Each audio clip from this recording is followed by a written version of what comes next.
আজকে আমি রান্না করব মাংস, তাই কড়াই বসিয়ে কড়াই দিয়ে দিচ্ছি আগে তেল।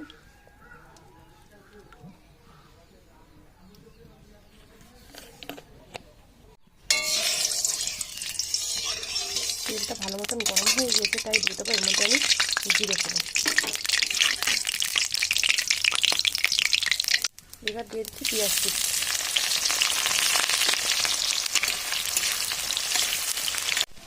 পেঁয়াজগুলো ভাজা হয়ে গেছে, তাই দিয়ে দিচ্ছি এর মধ্যে আমি আদা, জিরে, কাঁচা লঙ্কা আর রসুনের পেস্ট।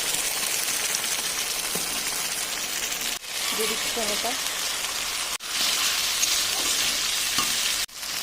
দিয়ে দিলাম অল্প পরিমাণ লবণ, সামান্য হলুদ।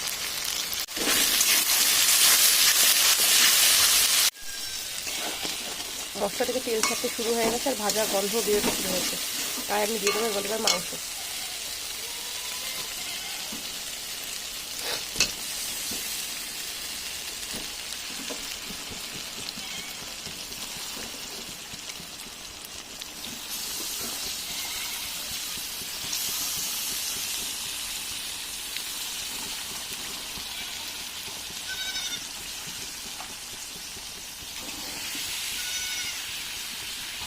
এর সাথে আমি আলুগুলোও দিয়ে দিয়েছি, দিয়ে দিচ্ছি লবণ।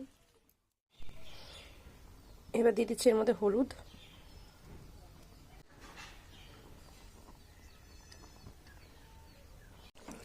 এবার সব কিছু একসাথে ভালো মতো কষিয়ে নেব। এবার এর মধ্যে কালারের জন্য কিছুটা লঙ্কার গুঁড়ো দিচ্ছি আমি।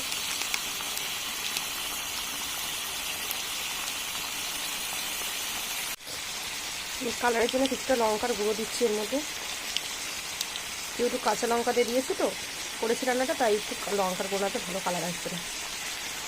সব কিছু একসাথে আরও ভালো করে কষিয়ে নেব। এবার দিয়ে দিচ্ছি এর মধ্যে মিট মশলা, আবারও ওই ভালো মতো একসাথে কষিয়ে নেব।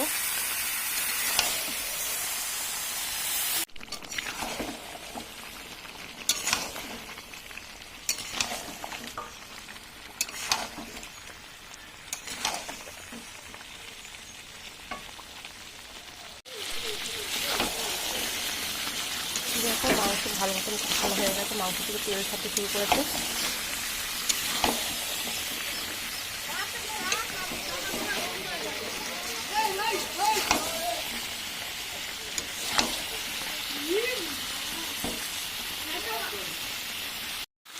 এবারে আমি দিয়ে দিচ্ছি এর মধ্যে জল।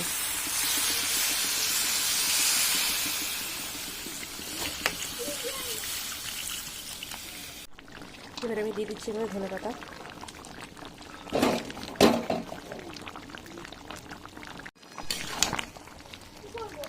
শোক,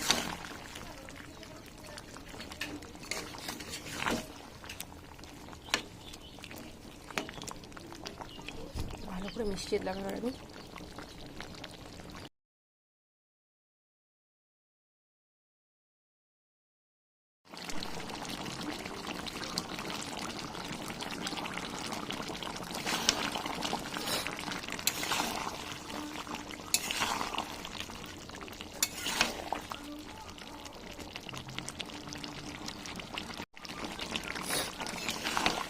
তরকারিটা হয়ে এসছে, দেখো গাঢ় হয়ে গিয়েছে। আমি এটা একদমই কষা কষা করবো।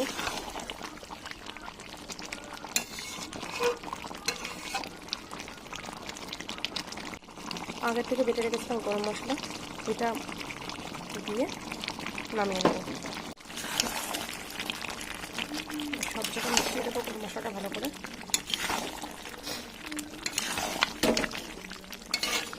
আমার রান্নাটা হয়ে গেছে।